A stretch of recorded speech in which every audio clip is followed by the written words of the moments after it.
Eating whey protein by the spoon? How much protein is in a dinosaur? Good question, because plastic dinosaurs are technically made of old dinosaurs. Or It's a good question. what's a alligator's protein content? Because alligators are dinosaurs. Yeah, same with sharks. They're basically all dinosaurs. They lived through that era. Dinosaurs were around before trees. Sharks were around before trees. I want a true brontosaurus. Give me a slab of brontosaurus steak. I wonder Right what from the dinosaurs neck. would have tasted like. It's like bitten by a T-Rex, just like a whole like gouge out of it. Yeah. You just found a dead carcass. You just cut it up. It's like sweet, free eating. I wonder what they tasted like though. Do you think that they tasted like crocodile or something?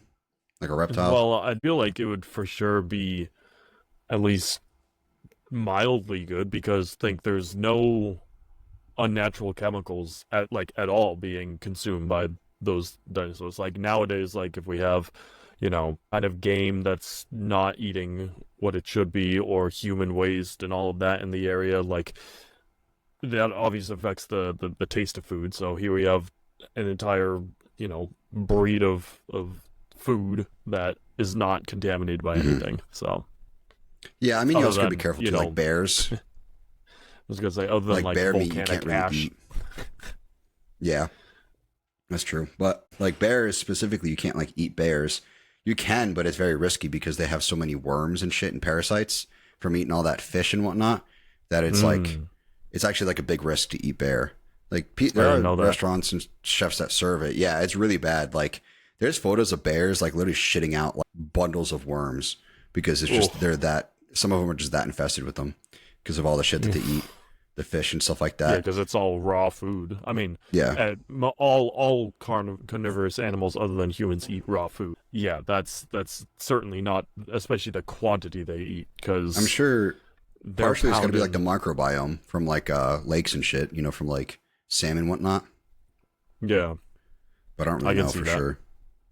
Yeah, I just know it's a risk. Joe Rogan talked about eating bear, but then he was saying it's like a risk. I think he only tried it once because it's like blowfish. Like you have to find the right chef that knows how to find the right meat and cook it properly in order to like actually I was have it. gonna say, you have to be like, that guy needs to be vetted. Like you need to make sure everything that in that process is well spoken for. Yeah. I would try blowfish from like a reputable chef, but I wouldn't just try it just randomly. I wouldn't just try to cook my own blowfish or anything. I would definitely buy it on the street in Japan. Yep, it's a perfect place for it. Just street meat blowfish. Street meat. Yep. They're all inflated already. They just got to pop them and just pull the meat out. Same with the platypus. All the poisonous fiber. Is that a thing? I don't know much about platypuses. Platypus are Platypi. I'm not sure what the plural is. Platypri. That's the whole their tail or whatever is like poisonous to like instantaneous death. Like that's how poisonous they are. Or it's the bill. Yeah, I know that they're It's assholes. some part of them. I would imagine the bill probably. Easier thing to use to attack. That's why there's like that whole in Phineas and Ferb. There's a whole like sub theme in like a Reddit post that was identified about how Perry the Platypus, like everything he does in that show is because he's super poisonous to everything. Yeah, it's like one of those like weird theories that like kind of works. And like that's why the doc like tries to get him so much. Because he's just dangerous. He's a Yeah. threat to everybody around him. Exactly. Yeah, be careful with some foods out there. Not everything's good to eat just because it's an animal, Protein in a platypus. The milk of a platypus. Ugh, gross. May Jeez. contain a protein that can fight drug-resistant bacteria. That's actually pretty cool. Interesting. Platypus milk has protein to fight superbugs. Okay, my thing. Who is the weirdo who tried that? Like, who first tried platypus milk? You got to look up some of the studies that are funded by the government. You can look those up. There's like a public source of like where the government funding has gone for scientific research. Some of the scientific research is fucking weird. It is so odd. They're like $800,000 for something like just so incredibly niche. It's like, why are you studying this? This is not something that should be spending $800,000 on. So I'd out of rather pocket. buy someone a Lamborghini with that money than fucking offer someone money to milk a platypus and see what it tastes like. Ugh. Like, yeah, there's a lot of better places for that money to go. We want you, and they're talking to one guy, we want you to go into the wild and test the milk of every single animal. You Completely try to like milk unprocessed, bees or something. unfiltered. Yeah, just raw milk from just random ass animals. Whatever can produce milk, they just find it. And you have to try every animal until it lactates. Oh, jeez. Like a frog. He's like, just try to milk a frog. Yeah. I wonder how many times it ends up being something else other than milk by accident. Because you don't know. Or by accident in big, big quotes. By accident. But yeah, so the reason we're mentioning protein is because I wanted to touch on easy ways to add protein to your diet without altering your diet, really. Like, where can you throw in extra protein? What are some places that you wouldn't be adding a whole nother meal just to add more protein, you know? Easy ways to add in different sources and stuff like that to hit your protein goals if you have protein goals. Whether that's a certain gram per pound or kilo or something like that. And you find that eating whole foods or eating like chicken, like meats, is a bit difficult to get in at the protein intake that you're currently at. So something we wanted to touch upon. So what is it that you were doing with your beef today, Stoph? Well, this is just how I prepare any kind of red, or I guess it's beef, but most red meats. Just when I'm seasoning it and, you know, doing everything prior to actually cooking it, add egg in there just to help with the base a little bit so you can add in all of that, you know, herbs. I use a lot of panko, like breadcrumbs, just to give it a bit more density to it. That egg right there adds protein because eggs are a phenomenal, if not the best source of protein. Just easy, quick, so little work needed. You can drink them raw. Like, there's so much, like, so many positives to eating eggs, and so adding them in with the beef just really, you know, enhances the kind of product that you're consuming. And, you know, I paired it with rice because that's just the staple. But if you're just eating eggs, eggs can be paired with just about anything. Like, if you scramble them, you can toss them in any kind of wrap. If you do them any kind of, like, sunny side up, you can throw it with any kind of bread. Like, you use it in a lot of different foods too. Like, think when you're baking, you put them in cakes. A lot of pie crusts will have them. So foods like that are using eggs as well. So that's where, I mean, that's my baseline. Whenever someone asks me for nutrition advice, obviously it's a much bigger conversation, but increase your egg consumption. That's really a good place to start. Yeah, I mean, even then, for me, it's egg whites. It's just cartons of egg whites. And it ends up balancing out. I mean, depending on the time and, like, market and stuff like that, it ends up being balanced out as far as, like, cost of the eggs versus egg whites. Because there's times where we had that, like, egg shortage a couple years ago. I remember that when eggs were like $5 a dozen. And at that point, it's like, it's actually much more cost efficient just to buy egg whites in the carton, where now they're on the cheaper side, probably like $1.50, $1.69 or something like that for a carton of eggs for a dozen. Typically the rule of thumb is like, where you are. Yeah, where I am. Yeah, this is North Carolina, where it is cheaper for food. Massachusetts is much more expensive for food, but in North Carolina, it's like $1 something for a dozen eggs. And at that rate, it ends up just about balancing out, because you get about 2.5 cups, I believe, of egg whites in a carton, like a quarter gallon carton, which is usually what I buy them in. And about a dozen eggs for egg whites is roughly a cup, give or take. So it ends up balancing out. And you also don't have to spend the time to separate the egg whites from the eggs. You don't have to spend all that time doing that. So throwing in egg whites into a meal, like in the past, to hit some protein goals I've had in the past, I've thrown them in with rice. I'll like cook rice, or like have rice already cooked. I'll cook some egg whites in a pan and throw my rice in that. And it's kind of almost like, it's not quite like fried rice. Like fried rice, you end up throwing like an egg in there. But with this, it's more egg whites in comparison to the rice count. So it's kind of like ricey eggs. But that's one thing I've done in the past, and it tasted fine. I mean, it doesn't really like ruin the meal or anything like that, but just drinking it too goes a long way as well. I mean, sometimes, like, if I just really don't feel like eating a meal, I'll just drink right out of the carton. I'll just have a few swigs, because I know how many swigs it takes for me to finish up a cup of egg whites. So I could just kind of drink it right out of the carton and roughly hit a cup.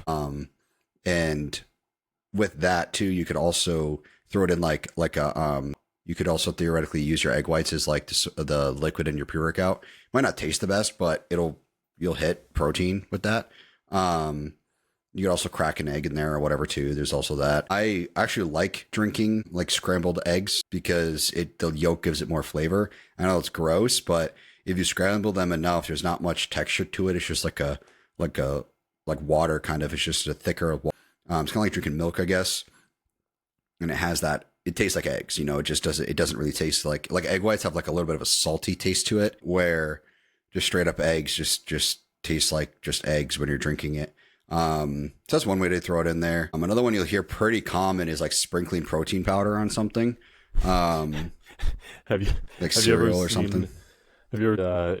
It's either an Italian video or a video to anger Italians, but it's this guy who has a plate of spaghetti in front of him, and they're like, "Hey, is that Parmesan cheese?" And he's like, "Nah, this is protein powder," and he's like putting a whole layer of like vanilla protein on top of it. Yeah. You can get unflavored protein as well. There's companies that make unflavored protein. I don't know what it tastes like. It probably has some sort of flavor. There's no way you can make whey protein without a flavor just because of where it's derived from. So you could theoretically get unflavored protein and just sprinkle a little bit on there. And when you get unflavored protein, you can even get like concentrate. There's a brand, I remember, I haven't seen it in forever, but it's because I saw it when I was working at GNC a long time ago. And they made like concentrate whey protein. And from what I read online at the time, a lot of like older people drink it because they can't get in the nutrients, but they also don't want to drink like a super thick protein shake. So they would get that. And it's like a smaller scoop and it's still 30 grams of protein, but it's just straight fucking protein. There's nothing else in it. Just unflavored whey protein. So you can get something like that and like sprinkle that into some cereal or something. And there's also like brands that make like Dymatize makes like their Fruity Pebbles flavored protein powder and stuff like that. You could sprinkle some of that in there. It will thicken it up a little bit, but outside that, you shouldn't really notice too much extra stuff added to your cereal or something. Or if you want to throw that, throw like chocolate, protein powder, and something else on like bread or something like toast. You throw some peanut butter on there, throw some chocolate protein powder or something on there. Or that's, a couple extra grams of protein powder you can get in there.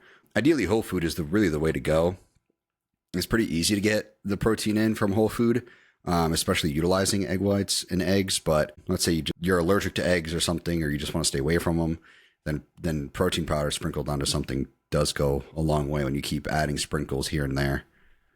Yeah, I'll say, I always advise to just fix the diet instead of go for protein powder. But the one thing that I can't ever argue against is the convenience factor, because protein powder is just so damn convenient. Like, you can make one on the go, no problem. Like, even for me, I struggle a lot to eat in the mornings. Like, my body just doesn't eat that much in the mornings. But when I'm trying to pack on a lot, like when I'm, really throwing on the bulk, I need to eat like every hour and a half or so, or at least hit like a quota each hour and a half or so. And what I've done is just blend stuff and toss in protein powder in there for flavor. Obviously, you can make like ones that taste good. So like use like a peanut butter base with some bananas in there and like it actually tastes good. But you can also just blend some stuff that's not going to taste well together and throw in protein powder for the hope that it tastes okay. Yeah, you could also get stuff like the powdered protein powder, like PB2 and stuff like that. Not protein powder, peanut butter powder, so that you're not getting all the fats. It trims out a lot of the fat and just really just adds the flavor. Bananas is a good one, but bananas, if you throw any bananas into a shake, it's just going to taste like banana, pretty much no matter what you do. It's just an overpowering flavor. Same with peanut butter, but the combination still, even you taste bananas. I was going to add something else as well. I just couldn't remember what it was. Damn it, I forget what it was. I was about to mention something. Have you ever blended egg whites? I know I've mixed it with things. Throw that in a mix, yeah. Yeah, I'm sure you could throw in egg whites into like a blended mix and you wouldn't even taste them. It still acts kind of like a water.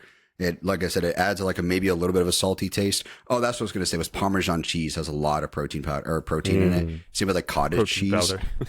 Yeah, protein powder. Parmesan cheese and cottage cheese both have a ton of protein in them. So that is another source of protein you can gather. You mix that, you have some cottage cheese with like a piece of toast or something or whatever you wanted to do with it. Mix it into like a bigger meal or something. You'll get a lot of protein out of that. There's a lot of protein in cottage cheese because it's essentially, the way I look at cottage cheese is kind of like a more simple version of cheese. It's instead of being processed and dry and aged and all that, before it hits all of that, they just scoop it into a cup, and that's what you get. So you get the whey in there on top of the the casein and stuff like that for the cheese. So that's I think something that could add a lot too is throwing in cheeses. But they do have a lot of fat, so you got to compensate for that. So if you're typically having peanut butter with something, or like an almond butter or something like that, and you can throw in the cottage cheese, which is another thing too. There are like protein powder infused or mixed peanut butter. They're expensive. It's like $9 for like a jar of them. It's like Protein and More or something like that. I forget what it's called.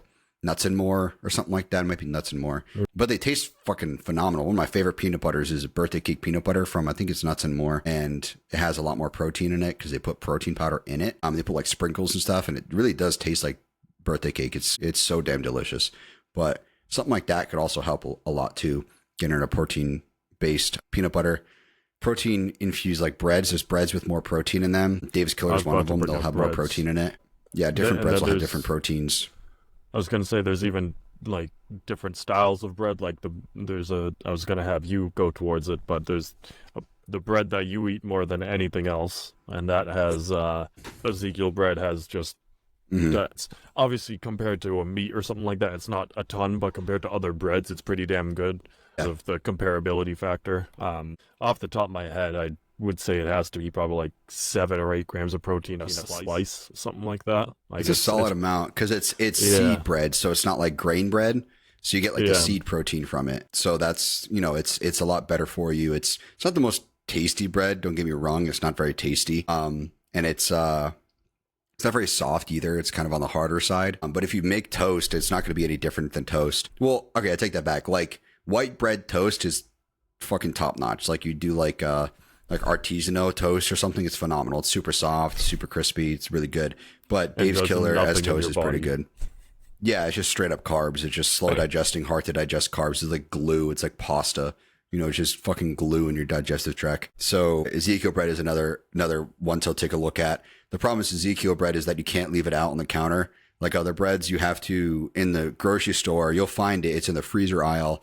Not many people know where it is. It's typically with like the potatoes and like rolls and stuff like that. I'm in the freezer aisle, and usually it's a smaller section of it. You might miss it. It's gonna be like a top shelf or like a bottom shelf or something like that. So that's where you find it. And then when you get it, just keep it in the fridge. It thaws super fast, like an hour on the counter. It'll be thawed. It'll thaw very fast, but keep it in the fridge after that so that it lasts. Because if you keep it, it'll mold extremely fast. Like after a couple days, it'll be moldy. So because it's not like wheat or anything, the mold loves it. Bacteria loves seed bread. So keep it in the fridge, and that shit will last weeks. It's good for a long time if you keep it refrigerated. So that's one route you can go to. For additional protein, you throw some peanut butter on there, sprinkle a little bit of protein powder or something, and then have some Ezekiel bread. Boom, you're getting way more protein in that than you think you're getting. That's one way to go. Dave's Killer is another one that's just regular bread, but they have more protein. Dave's, and it's specifically the good seed one. It's the green label good seed. That is by far the best, and it's packed. I mean, that thing is a loaded piece of bread, and it's also really, really good for someone who's trying to put on size, because Dave's Killer bread has a lot of calories. Like I think the good seed is like 150 calories per slice. Like it's packed. Yeah, there's a lot of calories in it. Same with Ezekiel bread. There's usually a lot of calories, especially when you're getting something more protein infused or has more protein. You're asking for more calories just because of the added protein. Each gram of protein is another 4 grams of. Each gram of protein equates to 4 calories. So if you have added protein in something, you're just adding that many more calories depending on however much protein is added into it. But if you are, let's say you are intolerant to whey, because I know there's a lot of people who are intolerant to whey. I used to be like that too. I kind of broke out of me. The thing with like being intolerant to whey, let's say you really like protein powder, but it makes you uncomfortable, like nausea and stuff like that doesn't sit right. There's a lot of people like that. And like I said, I used to be one of those people. You got to find a protein powder that has digestive enzymes infused into it, or at least mixed in, or just getting digestive enzymes on their own. You can buy them in a bottle online or at like a supplement store or something, just digestive enzymes, and then have that with your whey protein, and your body will digest it much, much better. So for me, like Dymatize was one of the only isolate brands that I could have where I didn't feel sick afterwards. So you could try Dymatize, because at least it worked for me. So I figure there's some sort of like, digestive enzyme in there. but digestive enzymes do go a long way for having things that you're not tolerant of. If you're intolerant to dairy, whey should typically be fine depending on the type of whey you get. So like casein is derived from milk, but it's not really, there's not any lactose in it. So you could try casein. The difference with casein is that you have to drink it like basically before bed because it's a very slow digesting protein powder, where whey is generally pretty fast digesting. There are slow digesting versions of whey. Like isolate is a fast digesting version of whey. And then there's whey concentrate, and there's also like blends of whey that are a little bit longer digesting, but casein is very, very slow digesting. It's kind of like red meats. Red meats are very slow digesting. So you can try casein and see how that goes. And typically casein tastes so much fucking better than whey. Every casein I've had is phenomenal. I was going to say, it's very hard to have a bad tasting.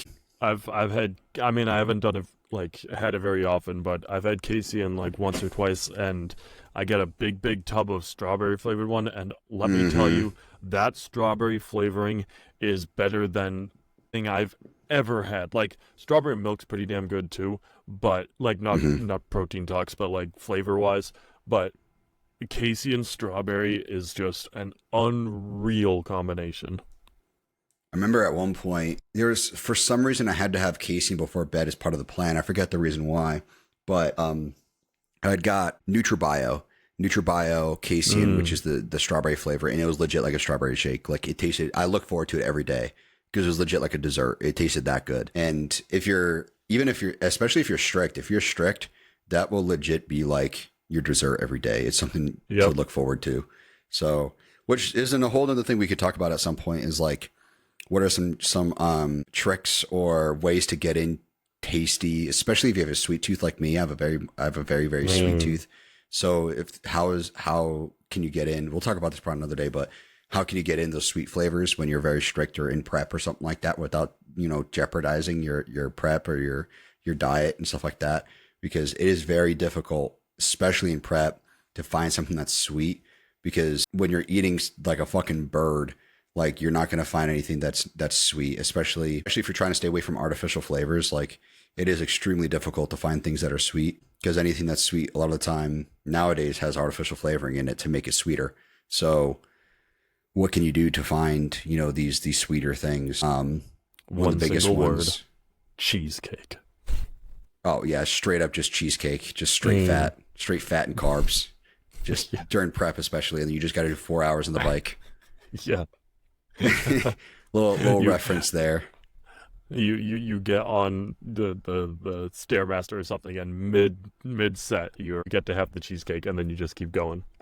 There's I think it was Nasser that Jay Cutler was talking about. I think Nasser Al-Sambadi, who would eat basically whatever he wanted in prep and then just do more cardio to compensate for it. Yeah. I'm like, that's fucking torture, dude. That is torture. Because like, you're talking, let's say like one slice of cheesecake, you're at least like 500-600 calories, and like to do that much cardio, that's like an hour of Stairmaster. Like that's fucking torture. I mean, it could be worth it like once a week, you have like a slice of cheesecake and then you just do like another like 10 minutes of cardio each day, which isn't really how the human body works. But like, if that's how you want to justify it, then do that, I guess. But let me tell you, I've done an hour. There was one point, I think, I had to do an hour of Stairmaster because I missed it the day before or something like that. I forget what it was. I had to do an hour for something and I wanted to fucking die.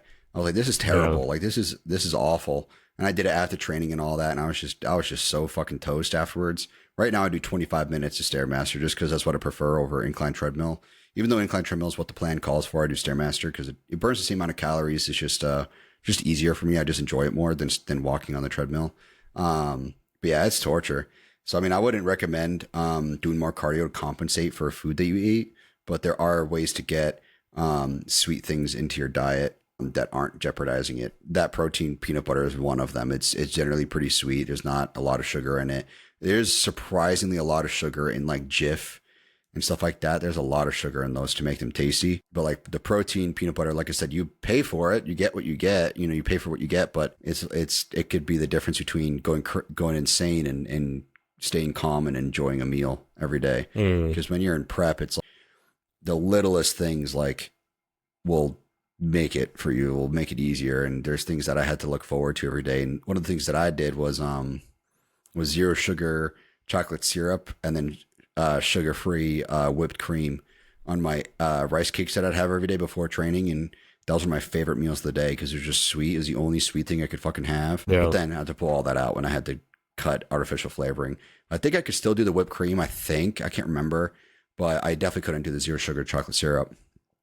And there's a lot of artificial flavors in that to make it taste like chocolate, like stuff like that. It's ridiculous. Like the things, the lengths that you go to just make it through prep, it's wild. I look back, I'm like, how the hell did I do it? But then I also miss it. I want to do a prep so bad.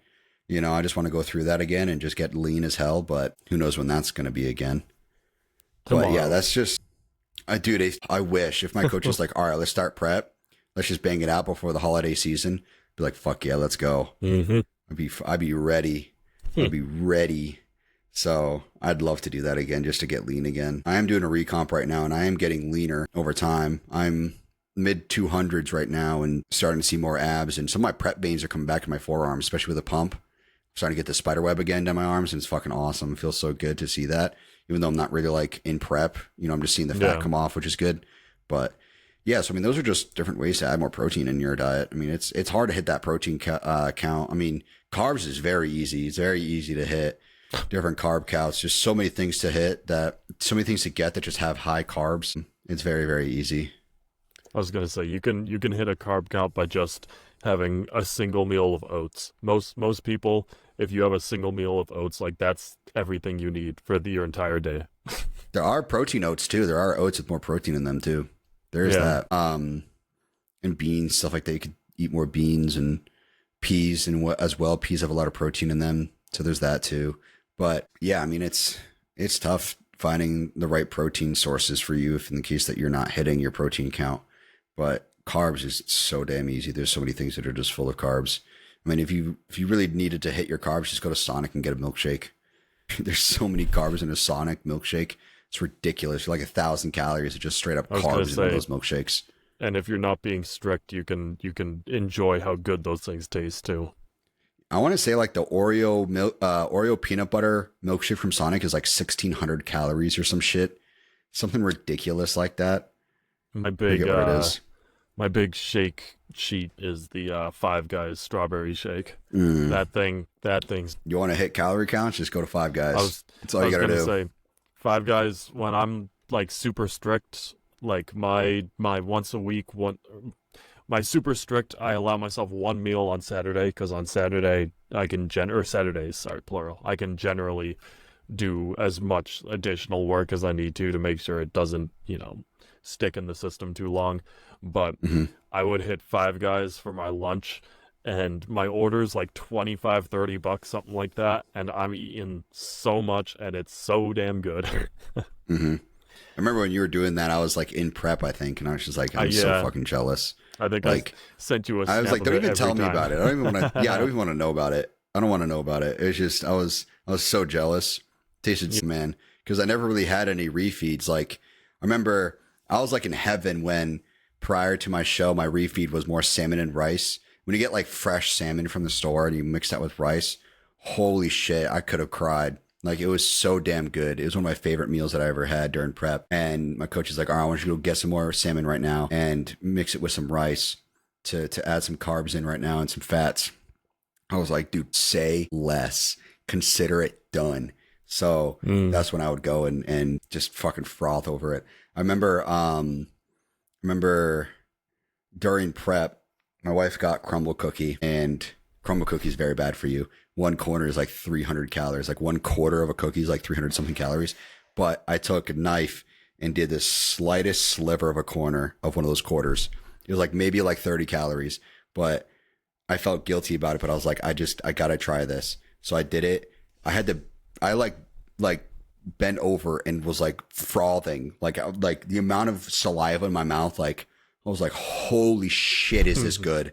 Like I was like, how the hell, like, did I ever take this for granted?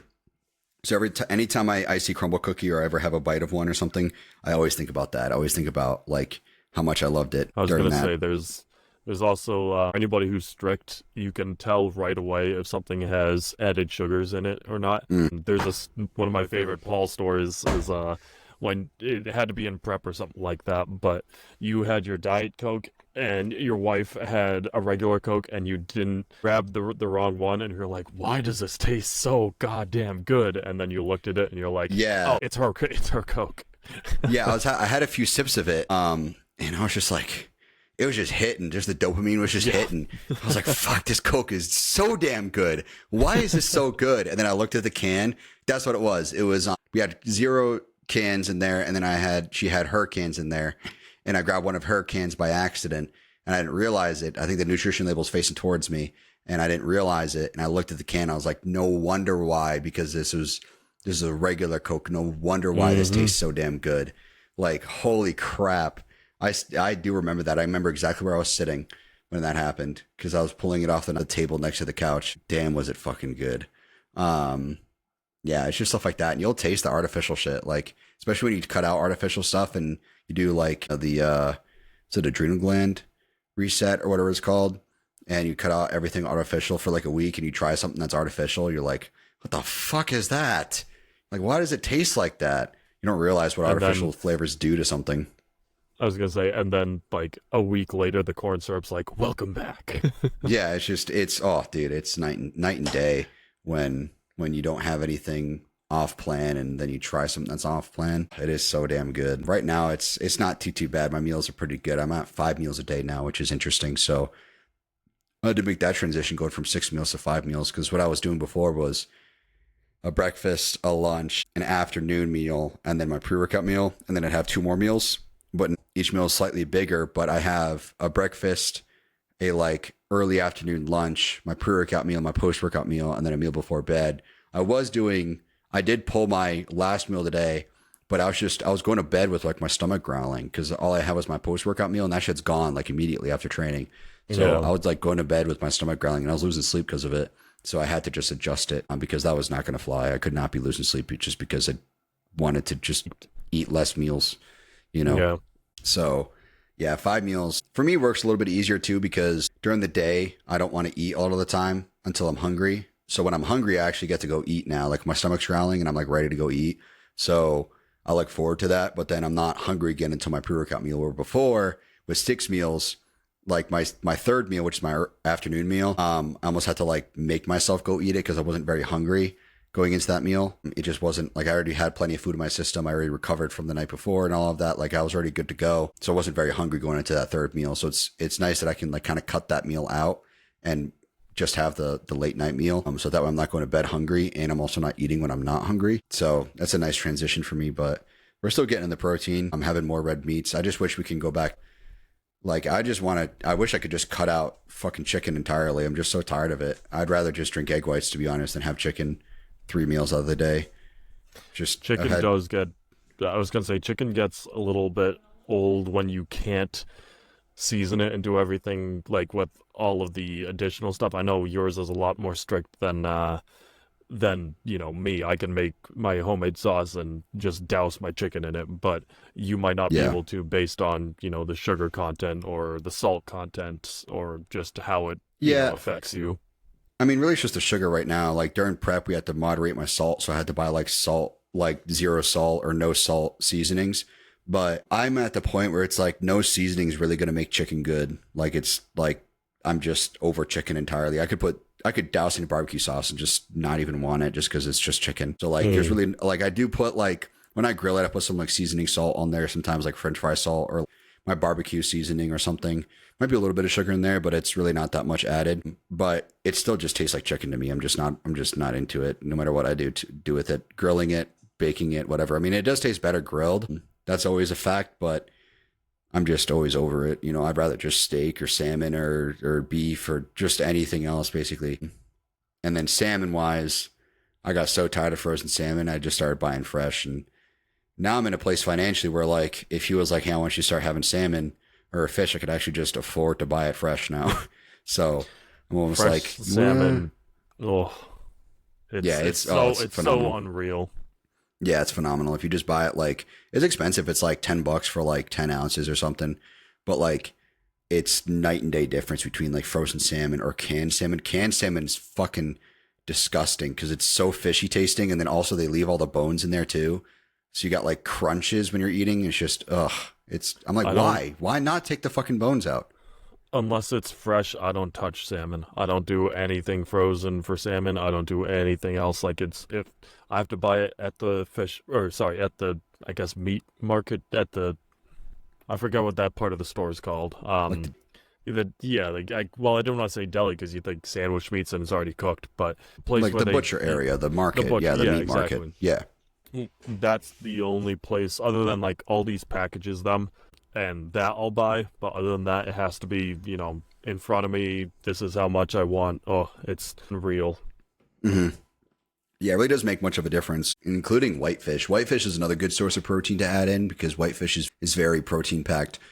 But you get what you pay for. So if you go something cheap like swai or mahi or something like that, you are on the cheaper side of whitefish when it comes to like the grocery store. Like mahi is expensive in the restaurants, stuff like that. Like fish in general is generally expensive in restaurants, but they get the fresh fish and all that. But at the grocery store, especially when I didn't have as much money, I'd buy everything frozen just because it just made way more sense financially. It was night and day. It was like 4 pounds was like, I don't know, it was like 16 to 20 bucks or something like that of like frozen salmon, where like a pound of it was like 10 to 15 bucks at least fresh. So it made a lot more sense, and I would buy tilapia frozen. And tilapia, when you're in prep, like fish is pretty good when you're in prep. It tastes good, especially if you only have like one meal of fish a day. But that's another good source of like pretty dense packed protein. It's very lean. Tilapia was my choice of whitefish, and now tilapia is very, very lean. There's almost no fat in it, especially if you bake it. It bakes out a lot of the grease, a lot of the fat, whatever fat could be sitting in.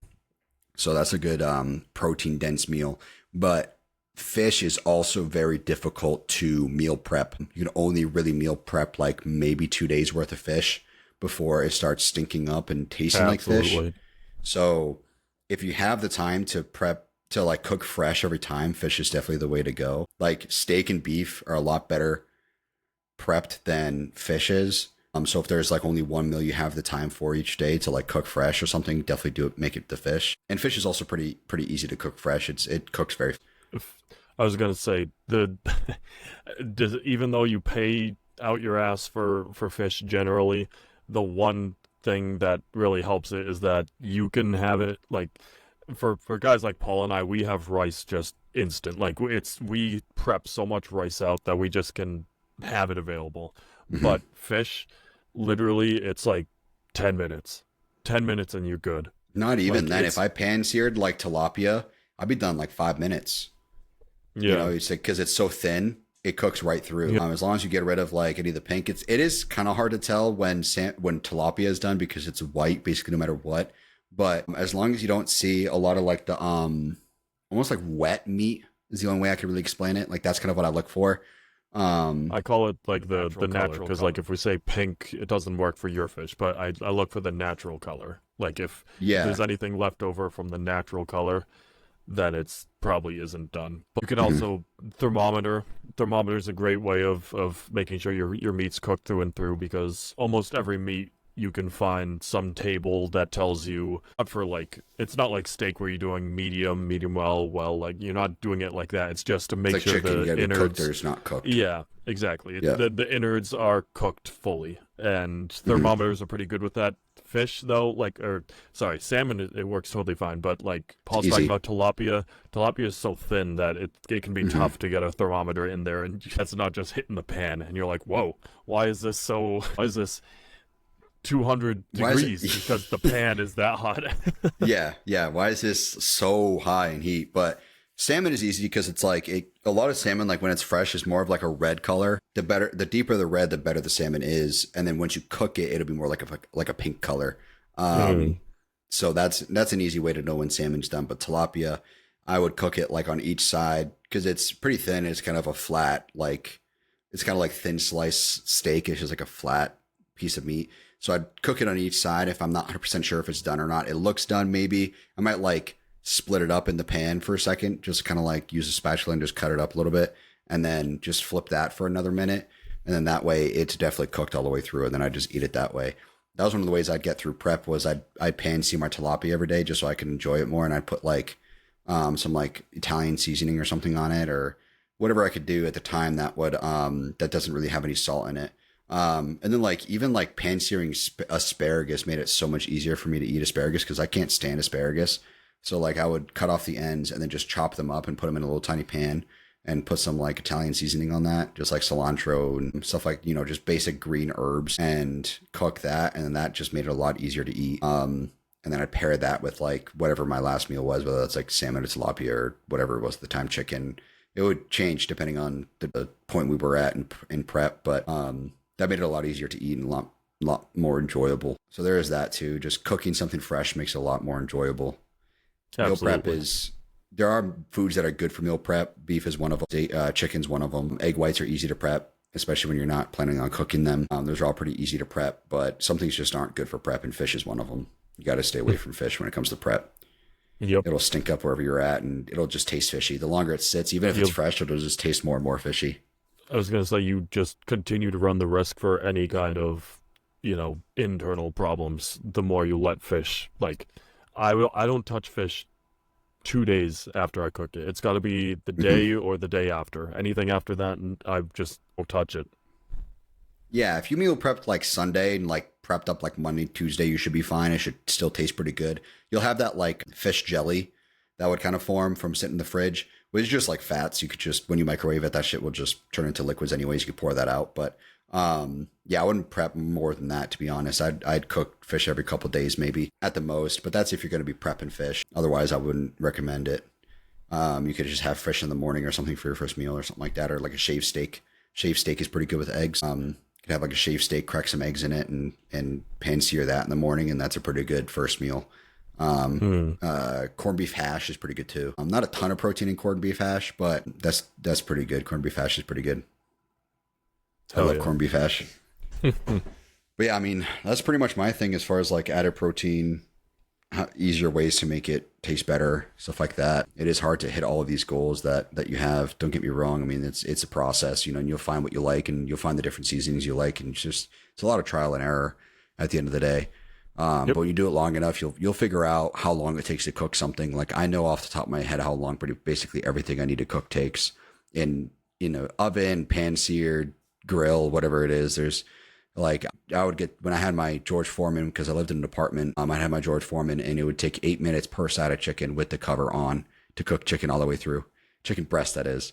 So like, I had it down to a fucking science. You know, you just do it enough times where you just understand how long it takes. So stuff like that will make it a lot easier to There's the joke too about dating a bodybuilder, and you're like, oh, the bodybuilder will cook for me, and then you go over and it's like, I made you chicken and rice. Yeah, just plain chicken and rice. Yeah, that's all it is. Nothing and it's like there's the jokes where it's like, can I have a bite of your food? It's like, I perfectly measured this. You cannot have a bite. Actually. Like this, like I literally need to eat every ounce of this. Like every single milligram of this needs to be in my body. You cannot have a bite.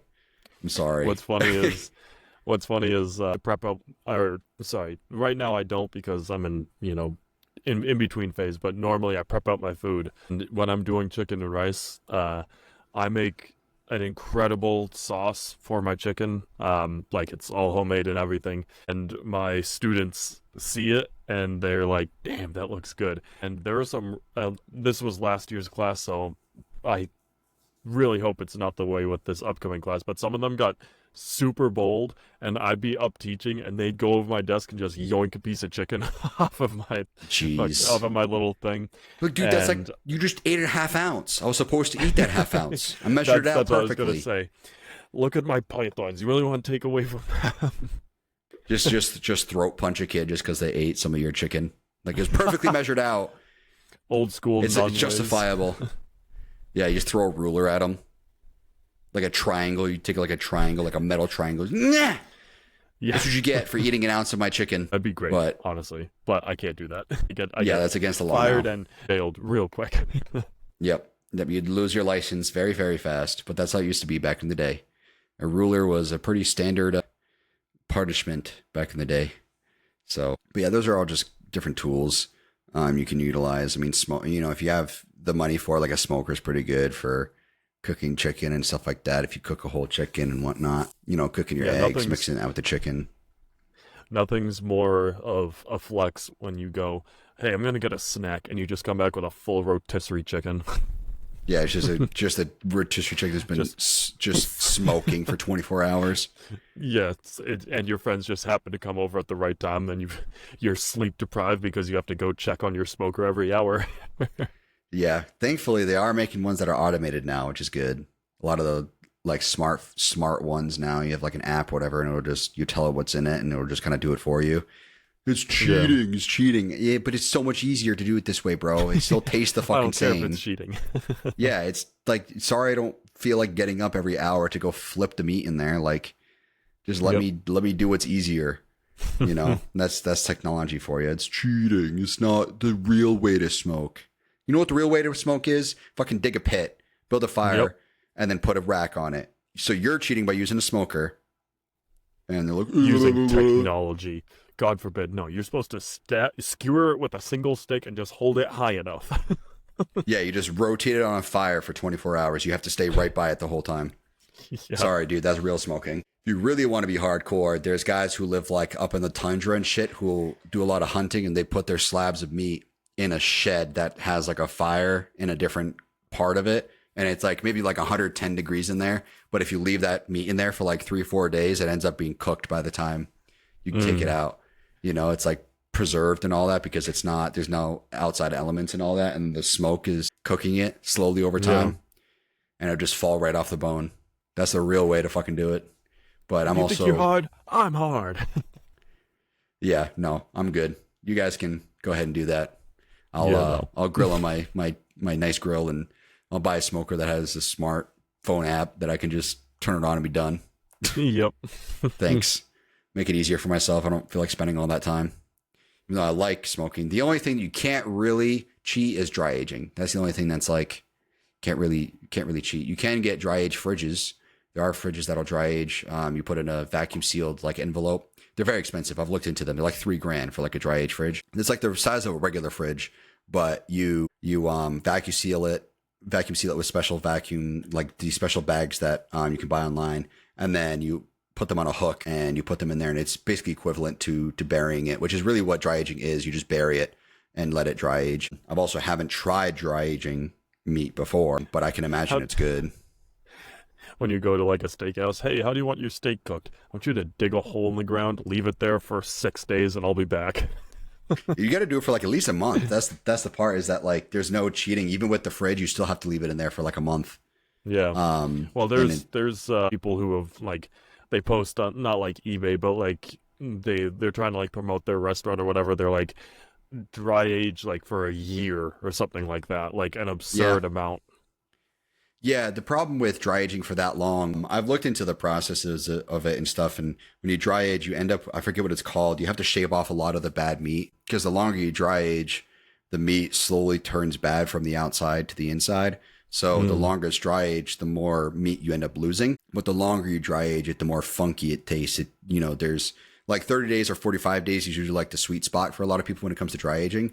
But there's a story I heard from a local restaurant here in North Carolina that one of my buddies goes to occasionally, and they're known for their dry aged meat, but they come to find out, so when they bought it from their parents, they forgot about this meat that they buried, and they ended up finding it, and it was dry aged, they guessed, for like a year and a half, something like that. And it was like a whole gigantic steak, just so heavy, like 30-40 pounds or something like that. But when all said and done, they only got like maybe 6 ounces of meat out of it. And they said it was the best dry aged meat they've ever had, but it had to dry age for so long, and just, you don't have the type of time for that. Yeah. And the cost of it, if you were to sell something like that, would be so expensive, because it has to sit there for all the time. And then also you just lose a lot of the meat. So it ends up being useless. But it's something I do want to try at some point. Dry aging meat is just such a pain. Yeah. It takes so long. It's like yeast, you know, it's like if you find like bakeries that have like 100-year-old yeast, it's like, I'm sure the bread is fucking phenomenal, but you have to take all that time to keep that yeast going. And the upcharge. Yeah. You pay for it, you know. There is a local bakery nearby that does have yeast, but that's been passed down for like over 80 years. The way that works is yeast is a bacteria that lives. So they leave it in a mason jar, and every so often you have to feed it with some special food or something to keep it going.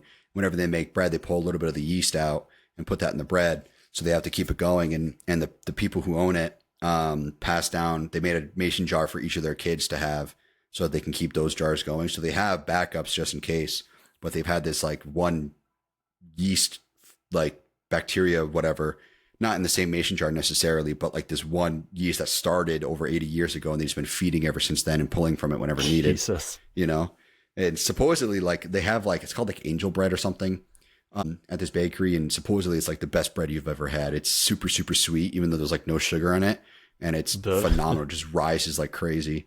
But the everlasting bread. Basically, yeah. Like just a little bit of yeast. It's like you don't even have to put like self-rising flour or anything like it. The yeast alone gives it enough fucking rise to take off to the moon. So you just do like a little bit of yeast and it just poof turns into bread. But marvels of the world. Yep, that's how it works. That's how yeast works. But yeah, so this is a good talk we had here. A lot more in depth than we thought it would be. Learn about protein, you bozos. What is protein? Proteina. Meat. But yeah, so those are just some different tools you guys can utilize that we found has worked for us, and we've seen other people utilize. And I mean, if you wanted to blend up your meals into shakes, you can. It's not ideal for your digestive system, but it makes it easier. You know, I mean, Hunter Labrada did that for a while, just straight up drinking every single meal for 6 months just because his digestive system was so fucked up. His digestive system was fucked up, so his solution was to drink everything, which is really where your digestive system ends up being fucked up, is if you're drinking everything. You're not digesting any solid foods. That's why we don't eat baby food. Could be fine, but it's all mush. Your body doesn't have anything to digest. Yeah. So slippery poops. Yeah, just straight out. You don't even gotta sit down. You just walk in, you just shoot it right into the toilet. It's like peeing. Yeah. You just stand up. You don't even have to sit down. Imagine your accuracy was that good. You don't even have to sit down. You just do one quick one. Just fire. Just walk right out. You don't even get a wipe. It's just clean. Just boop. Well, that's done. That's the Liver King mentality. He says that he never has to wipe because it's just a perfect nugget every time. I call bullshit on that, because even if you have the perfect solid poop, it'll still graze your butt cheeks. You still gotta wipe. Like that's why it's not like that's why you gotta wipe. Is not because your butthole specifically. It's because your poop touches your cheeks. Yeah. When you're shitting, that's why you gotta wipe. So it's like, even if it was perfect, you're still gotta wipe. So like, I can only imagine how fucking, before everything came out, I can only imagine how that guy smelled. That dude must have been rank. He's looking for every excuse for how not to wear deodorant and make people stop making fun of him for it. Yeah, like, dude, so fucking nasty. And the whole argument, any argument about like deodorant's not natural, whatever, you can still make natural deodorant. You can find natural deodorants that will help. It's not the best, not the best, but yeah, there's so many things you can use to help with that. Like, dude, it's like, it's not supposed to. We're not supposed to use that, I guess. Like, our ancestors never used it, but also like our ancestors probably smelled like all the time. So to avoid that, we have the technology and the things in place to not smell like ass all the time. So stop making those stupid excuses.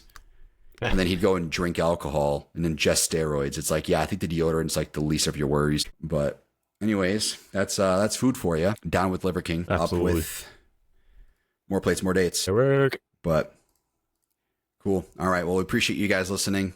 We'll be up with another episode sometime next week. We haven't been very consistent with it. So if you're listening, we do appreciate you guys waiting for each episode. Just a lot of things coming up in life. A lot of things going on for the both of us. So but we will still stick to that once a week recording, at least most of the time, 90% of the time, if not more. So appreciate you guys sticking with us and listening. We appreciate every you guys. We will see you guys later. See you guys next week. Eat some food, train, sleep, have some sex. We'll see you guys later. Peace.